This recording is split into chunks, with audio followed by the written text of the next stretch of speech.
Olympus Coliseum, here we come!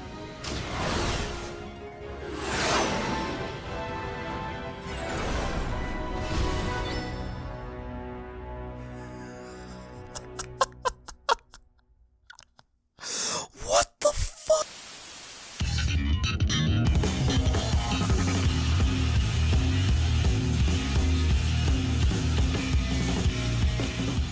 Kingdom Hearts 3 is perhaps one of the most highly anticipated games ever, so naturally it stirred up a lot of attention when it finally released in late January of 2019. I think I can speak to most fans here when I say that seeing the title screen and the newly orchestrated Dearly Beloved play for the first time was quite a surreal and emotional moment. I've been waiting over half my fucking life for this game. Honestly, it's not surprising. After all, the game has had over a decade of build-up, and as much of a convoluted mess the story has become, fans all around the world were desperate for some closure from the final entry of the Dark Seeker saga. Yep, just wanted some closure. That's it. That's all I wanted. All kidding aside, I'm not going to dwell too much on the conclusion of KH3 since that's a whole other story for another time. But there is a reason why the reception for KH3 has been so controversial. Now don't get me wrong, many people love the game, and if you happen to be one of those people, good for you. On the other hand, there's no denying that Kingdom Hearts 3 has been getting a fair amount of criticism. A quick search on YouTube is all you really need to confirm that. Most of these criticisms, unsurprisingly, are leveraged towards the story and how poorly it was paced, or how little sense it made, or how inconclusive the ending seemed. So I'm not gonna talk about that. I think pretty much everything about the story that I want to say has already been said, so instead, let's focus on the gameplay aspect, specifically the approach to game design that Osaka team took for KH3 and how that affects almost everything in the game. Here is what I think. Kingdom Hearts 3 has a design philosophy centered around scale. What do I mean by that? Almost every design decision made in Kingdom Hearts 3 revolves around the question, what do we do to make the game have a grand sense of scale and flashiness? This has even been confirmed with Tai Yasue, the gameplay director of KH3, in several interviews where he states that Kingdom Hearts 3's selling point is scale and accessibility, and that all the crazy flashy moves were a conscious decision that the team focused on. Let's first take a look at mob fights. In what is the very first mob fight in the game, you're placed in front of 11 Heartless. The next mob fight after that has you fight 10 Flame Cores. This doesn't really change for the rest of the game. You'll almost always find yourself being pitted against 10 or more enemies simultaneously, way more than any previous Kingdom Hearts game would ever force you to fight. And keep in mind, I'm not talking about weaker enemies such as shadows or floods either. These are some pretty damn powerful adversaries, often with several bars of health and some pretty devastating attacks. So in order for you to combat these giant mobs, the design team only had one approach to it. Give you attacks that deal a lot of damage and has a lot of AoE. Magic, shot locks, attraction flows, team attacks, keyblade transformations, links. These are all designed in such a way to output a ton of damage to a wide area of enemies, look super flashy and cool, and often have impressive room clearing properties. While this isn't inherently a negative thing, it does end up taking away a lot of the depth and gameplay that the previous numbered title Kingdom Hearts games possessed, where there was a much bigger focus on fighting lesser enemies in a more strategic way. I'll elaborate more on this later, but it ultimately boils back to the different design philosophies of each game. Similarly to mob fights, the endgame boss gauntlet of KH3 was designed to be epic. That's the best way I can put it. You're placed in battles with other Guardians of Light where you fight multiple Seekers of Darknesses at once. It sounds like a great idea on paper if you think in terms of how big scale these fights will be as a culmination of the long build-up Kingdom Hearts has had just for this moment. If you love that shit, you'll love the final boss gauntlets of Kingdom Hearts 3. But to me personally, that's just it. It's all flash but no substance. Each boss only has 3 or 4 unique moves, they don't have different phases where they change up their attack patterns, and most importantly, you can't really strategize against them. While it is true that each boss is designed in a way so that they aren't super aggressive and have programmed AIs where they'll primarily target your allies to prevent you from getting unfairly hit out of your combos, it can be kind of janky at times, especially when everyone is bunched together, which happens more often than you think. This means that a lot of the time you'll find your openings for these bosses only to have another one come in and attack in the middle of your combo, forcing you to play a game of keep away. There's not much nuance in terms of how you can punish the bosses either. A large majority of the fights follow a consistent and monotonous pattern of guard and dodge all of their attacks, wait until they start walking around for a moment, which signifies that they're open, and then go in for a couple combos combos, assuming the others don't attack you, and then run back away again. Rinse and repeat. Through multiple playthroughs and watching others play the game, I've found that the safest way to deal with a majority of these fights, especially on something like level 1 Proud, is to stay away and use your magic or shot locks and let your teammates do the damage. It regresses into a pretty mindless playstyle, or at the very least, a pretty repetitive and boring fight, because the way these fights were designed just doesn't allow you to actually learn how the fight works and get better at them, because that just wasn't the goal the game devs had in mind. It might sound like I'm just trying to shit on these fights, but I'm really not. To be completely truthful, the Triple Xehanort fight's actually one of my favorite fights in this game from a visual and auditory standpoint. It's absolutely one of the most intense moments in this game. At the same time though, I think it's important to address the issues with some of these fights. It feels sort of like a failed attempt at creating a mechanically good fight. Certain parts work and other parts just don't. For example, I thought the DMs of the 3 Xehanorts was pretty cool. The way they attacked simultaneously had a degree of consistency to it, and you can therefore learn how to dodge it. On the other hand, it's pretty difficult to find a consistent opening for going in and using physical combos, so the safest way to beat that fight is to unfortunately just stay back and use your other options. I'd also argue that the world design in KH3 reflect their design philosophy as well. The worlds in this game are huge and expansive, often only containing 2 or 3 rooms, but gives you a full open world-esque feeling of exploration within each room. Here's my problem with this. That's all it is. It's just an illusion. The game creates the illusion of interactive worlds by placing you in a huge, beautiful environment with towns and actual NPCs talking and walking around. Listen to those cheers, man! You don't get to decide if you're a hero or not. However, once you get past the aesthetic appeal, it becomes pretty obvious how empty the worlds are. Here's a little example of what I mean. This is a quick bit of data I compiled to compare the number of chests in Kingdom Hearts 2 and Kingdom Hearts 3. On average, each world in KH3 has approximately 27 chests, while each world in KH2 has 21.5 chests. I took quite a few liberties to bolster KH3's number with this data as well. I didn't include 100 Acre Woods in KH3, which had 0 chests. I included the Caribbeans, which was an enormous outlier that affected its average by quite a bit, and I split up several of KH2's worlds that I could have bunched together, such as Disney Castle and Timeless River. For a game that has room sizes that I can easily say are several times more expansive than KH2's worlds, you'd expect the number of chests in each world to be significantly more as well. But it isn't, and maybe that's one of the reasons why the worlds feel so empty to me. I know this comparison isn't some definitive proof that KH3 has empty worlds, but it is something to consider. In my opinion, the Caribbeans turn out to be one of the only worlds that is actually fun to explore and doesn't feel like wandering around in a wasteland with nothing in it. I mean, after you get past everything else that sucks about that world. Looking at you, Raging Vulture. Each island has plenty of treasure chests and collectibles, awarding you for going out of your way to find new things. Perhaps it's no coincidence then that out of all the worlds in Kingdom Hearts 3, the Caribbeans feel by far the least empty to me. It's kind of what I hoped exploration to be like in this game, but sadly a lot of the worlds seem to just be quantity over quality. Giant empty rooms without much to do in them. Take San Francisco, for example. It's perhaps one of the biggest worlds in the game in terms of sheer scale next to the Caribbeans. You're placed in an enormous city and can go anywhere you want. So what can you do there? Run up some buildings, fight some enemies. There's a couple of chests, and oh look, it's a lucky emblem. Oh, and I guess there's this flan thing. Guess that's it, huh? So much for an entire city to explore. A lot of the other worlds that aren't as expansive just feel painfully linear. Monstropolis has barely any deviating pathways, it's just a series of corridors to the end. Arendelle is just a straight path up the mountain, except everything's white, and Corona has some beautiful areas, but is once again pretty linear as far as open world environments go. Now, I don't want you to get the wrong idea. I don't think Kingdom Hearts in general has ever had amazing level design, at least in comparison to other games, because that was never its focus. But the whole feeling of emptiness in KH3's worlds, and especially how much effort was dedicated towards Disney worlds, it's accentuated way more because the worlds are just bigger than in previous games, but with the same, if not less, amount of content inside them. It just feels so painfully surface level, as if they only cared about the scale of the worlds and nothing else. So what does all this mean?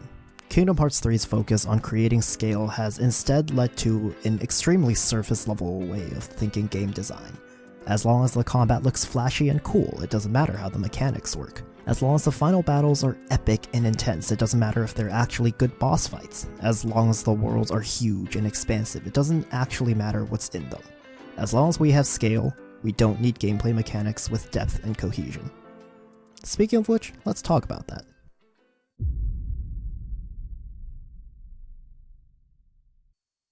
Kingdom Hearts 3's gameplay lacks depth.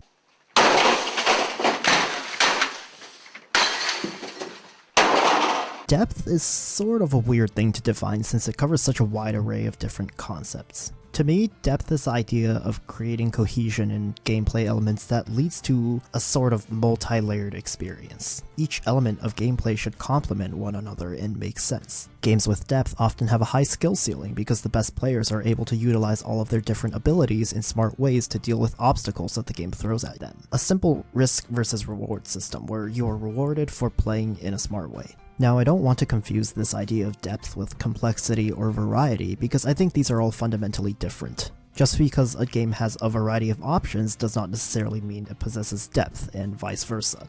And I think that's the main problem with KH3. The game gives you so many options to work with. You have debatably more options in this game than you've ever had in any Kingdom Hearts game. And yet, none of these options really flow together or form any sort of cohesion. What do I mean by this? If you take a look at 2FM, and yeah, I know, I'm comparing to Kingdom Hearts 2 again, but hear me out here because I feel like this is an important point to make. If you look at any high-level gameplay of 2FM, you'll notice that despite the variety of options you're given, many of them complement each other extremely well, resulting in some pretty impressive strategies. Something like Magnet is a great example. By itself, it doesn't deal a lot of damage, but it drags enemies in, making it an excellent crowd control spell. So how would you utilize this knowledge in a smart way? One possible combination is using Reflect into Magnet. Reflect does good damage, but has a lot of knockback, leaving enemies scattered after being hit by it, so using Magnet after Reflect is a good way to keep the enemies around you and have the splash damage all hit. Another example would be Magnet Explosion, or Magnet Finishing Leap. Since Magnet acts as a finisher and simultaneously drags enemies in, you can gather them all in one place and they'll be hit by your finisher all at once. The use of Magnet is just one of many different examples of attacks that have utility in KH2. Almost every summon has some useful ability outside of just doing big damage. Triforms completely change up the way you play the game by drastically altering your combos, such as a focus on aerial attacks and endless magic combos in Master Form, or Limit Form's limit attacks utilized in a defensive manner, or using Wisdom Form for long-ranged, quick, multi-hit attacks. Limits, especially some of Donald's, can be extremely powerful if used in a smart way in conjunction with your attacks. Each spell has its different utilities, with Fire being a great crowd control or multi-hit spell, Blizzard being a decent projectile and piercing attack, Thunder hitting enemies up in the air so you can follow up with other attacks. The possibilities are endless. It's because the developers who made Kingdom Hearts 2's combat system intricately crafted out a system where not only are each attacks balanced around each other, but many of them have utilities that feed into one another. And this is what creates cohesion in the combat system and gives it subsequent depth. That's the thing with a game like KH2, you get rewarded for playing smart. How do I deal with this mushroom minigame where he constantly dives towards me and I have to avoid getting hit? One approach would be to use long-ranged attacks with mobility, so something like Wisdom Form or Final Form would be a great choice. Or maybe I'll use a limit with some iframes to deal damage and prevent getting hit. How do I deal with these giant bolts of lightning that Larxene throws at me? Well, I can learn their patterns and how to dodge them and then punish her opening. Or maybe I'll use Reflect to interrupt her spell at the right time. I think you get the point. So as I look at KH3, I'm thinking to myself, well, what utilities are there to all of your options? We've got Fire, which is a powerful projectile. Blizzard, also a decent projectile that, while does boast some occasional movement tech, its usefulness is pretty limited. Thunder, Water, and Arrow are really only useful for AoE damage, with the occasional use of Arrow for movement, but that's few and far between. You've got Shot Locks, which aside from a few that heals you, most of the time the only purpose they serve is to do damage. Attraction Flows are just an interactable cutscene that does damage. Team attacks are cutscenes that deal damage. Links are effectively limits from KH2 that heals you and does damage. You see what I'm trying to get at here? There is basically no utility outside of dealing damage. Even Keyblade transformations, a major selling point for this game, are all largely the same if you think about it. Most of them transform you into a form with big AoE attacks that have a lot of stun and deal a lot of damage. Aside from the animations being different, there really isn't that much of a difference between, say, Agile Claws and Hyper Hammer, or Twin Yo-Yos and High Wind. They don't change up the way you play the game at all, and a lot of them even restricts your already limited magic options by binding every single one of them to the same attack, like Stormflake's AoE magic or Drill Punch's single projectiles. People tend to defend Kingdom Hearts 3's Keyblade system, saying that it gives more incentive to use other Keyblades even if you get ones with better stats. I feel like this is a sort of misdirected point, because it's due to the fact that all transformations are basically the same thing, that you can use any Keyblade you want, because it literally doesn't matter. So maybe that's a positive if you really like a particular Keyblade's design, but it certainly doesn't add anything interesting to the combat system.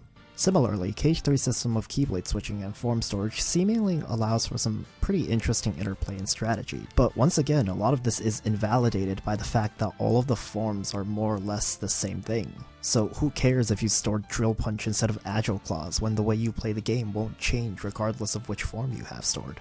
The few exceptions to these transformations come from Keyblades you receive early game, specifically Counter Shield, Double Arrow Guns, and Mirage Staff.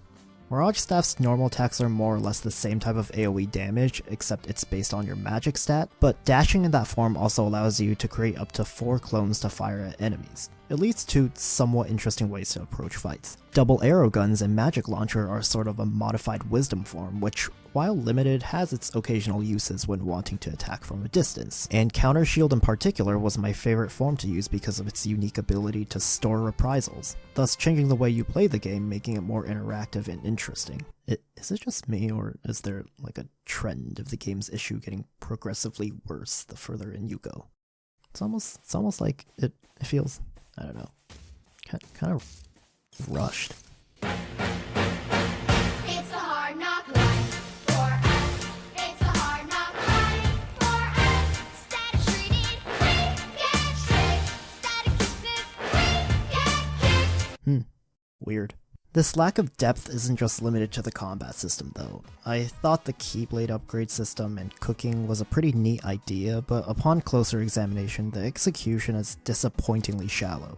All they really do is raise your stats, which doesn't really add anything new, it's just a flat buff. Imagine if instead, when you eat food, you gain some cool, unique abilities based off of which food you ate that can greatly aid you in combat. Or when you upgrade Keyblades, base Sora learns some cool ability inspired off of that Keyblade transformation, instead of getting another treasure magnet or something. That would give more of a reason to level up the Keyblades to make things more interesting, because it's a factor that directly links Keyblade levels in your own base Sora abilities in combat, giving cohesion and depth to the upgrade system. It's why in KH2, everyone wanted to level up their drive forms, because doing so would grant you sick movement abilities that pushes the limits of what you can already do. Ironically, there actually is a degree of interesting mechanics mostly restricted to base Sora's combat. Air Step is a really cool ability that allows you to chain combos together, but the fact that it has virtually no cost does mean it's a bit spammable, maybe a little too much so. Sora also has the ability to cancel out of any part of his combo with a guard, dodge roll, or air slide as long as you don't have any combo modifiers equipped. Unfortunately, none of these are really capitalized upon. In fact, base Sora combos are probably the worst option you can go with as you get further in the game. That's partially due to enemy designs, as single-targeted action-oriented combos doesn't really work well against giant mobs or huge heartless bosses compared to basically every other OP attacking option you have. And just to rub salt in the wound, almost every combo modifier you get can't be cancelled and have long and laggy animations, leaving you completely open to getting attacked in a fight with more than one enemy. Even more ironically, while Level 1 Proud is largely a pretty tedious experience that forces you to eat food to avoid dealing complete chip damage, fights such as Anti-Aqua or Xehanort that originally wasn't too difficult actually becomes a pretty fun challenge. The gameplay system still doesn't allow you to do anything cool beyond using all your big dick damage attacks, but you do need to learn their patterns to a degree to be successful in beating them. Even if that just amounts to using guard at the correct time, it's still way more interactive than most of the other fights you'll find in this game. Kinda funny how that works out. I think the point I'm trying to get across is that a lot of criticism for KH3's gameplay is directed towards the wrong place. The game isn't necessarily poorly balanced because the designers fucked up, it's because nothing has any utility, so naturally the options that do the most damage or are the easiest to use will be seen as the most overpowered. People also seem to be weirdly obsessed with the idea of balancing every single attack, but it's important to remember that balance doesn't necessarily equate to a better game. If you nerf the ever after shot lock to oblivion, what would that do for the game's mechanics exactly, aside from make several fights a lot more tedious and drawn out? I think this is an important point to make because I've seen the argument of nerf fire and buff physical combos a lot, but I just don't see it adding anything more to the game. A flat damage boost and physical combos won't help you against the giant mob fights, nor will it make going in and attacking one of the 3 org members that are sitting right next to each other any more safe. A flat damage reduction in fire will simply lead to a reliance on other attacks that are less efficient but ultimately have the same effect of dealing a lot of damage, and I personally believe that will just make the game even more tedious on low level, higher difficulties than it already is. Similarly, the criticism of the game being too easy isn't because the devs thought everyone was a baby, it's because there's just not a lot of difficulty to explore when everything you have is so surface level. So the only way to create difficulty is by generating an artificial one, through buffing enemy damage and reducing your own damage output, shown in examples like level 1 Proud. It's frustrating, but I just don't see how they can create a difficulty mode that forces you to learn more about the game's mechanics. I mean, since there's just really nothing to learn. There's also a commonly suggested solution of adding a damage scaling system similar to 2FM to avoid chip damage, and it's an interesting proposal that might benefit the game in one way or another, but once again, I feel like it's only fixing a small part of what is a much bigger problem. If you stop dealing chip damage on level 1 but can still get one shot, wouldn't that just incentivize you to stay away and spam Fire-Aga or shot locks even more? Especially since there are even more viable ways of dealing damage now. I believe the problem of all of this just lies in the inherent design philosophy of KH3, which isn't something you can exactly fix with a couple of patches. Personally, I don't think this is a very difficult idea to grasp, but each of KH3's design choices never exhibits this sense of solidarity. They instead feel like a bunch of individual choices that never really work together, so there's no form of experimentation, no risk versus reward from trying new things, because they're just kinda there to do that one thing they're supposed to do, which is do damage, and nothing else. Attack a lot, transform into a cool form, use those cool triangle situation commands that pop up randomly to deal some nice damage, then just keep spamming your attacks for more triangles. And that's exactly the thing. It feels like you're doing a lot by using all of these varieties of attacks and seeing all the flashy animations on screen. But once you realize that the combat is just a mindless conglomeration of spamming your OP attacks and pressing triangle occasionally for the random reward, it becomes a lot less exciting and a lot more boring. And personally, I was hoping that a game like KH3 was going to challenge me more than that.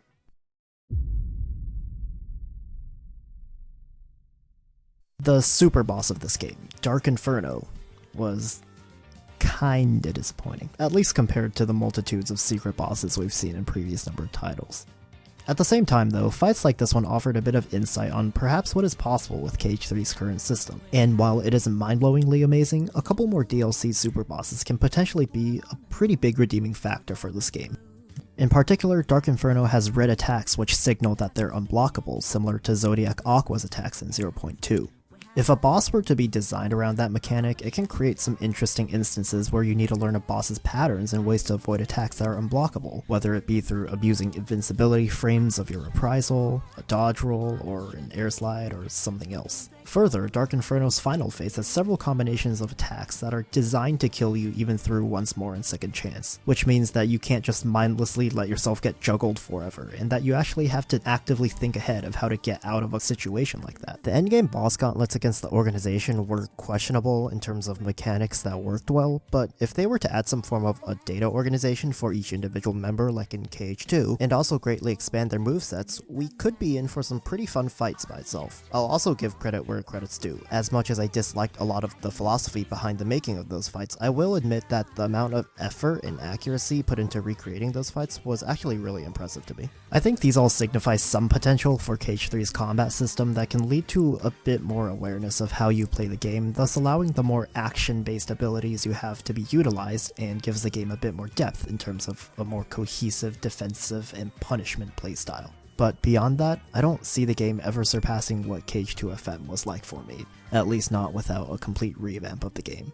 But why did I talk about this? Why does depth matter so much to me in this game? After all, it is a series aimed towards kids.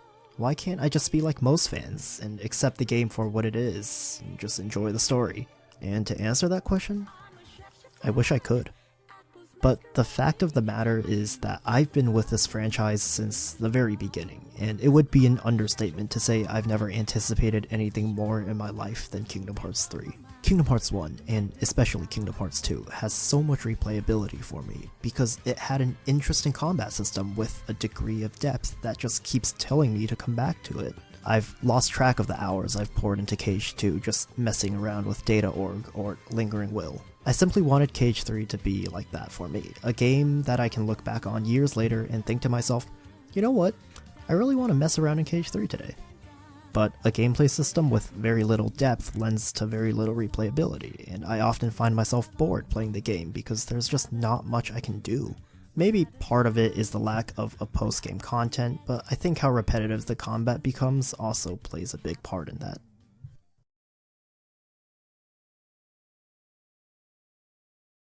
I know this video took a pretty negative stance towards Cage 3 and its gameplay, but understand that most of what I said is merely a projection of my own thoughts towards the game. If you love the epic battles and flashy attacks and giant worlds, then all the power to you.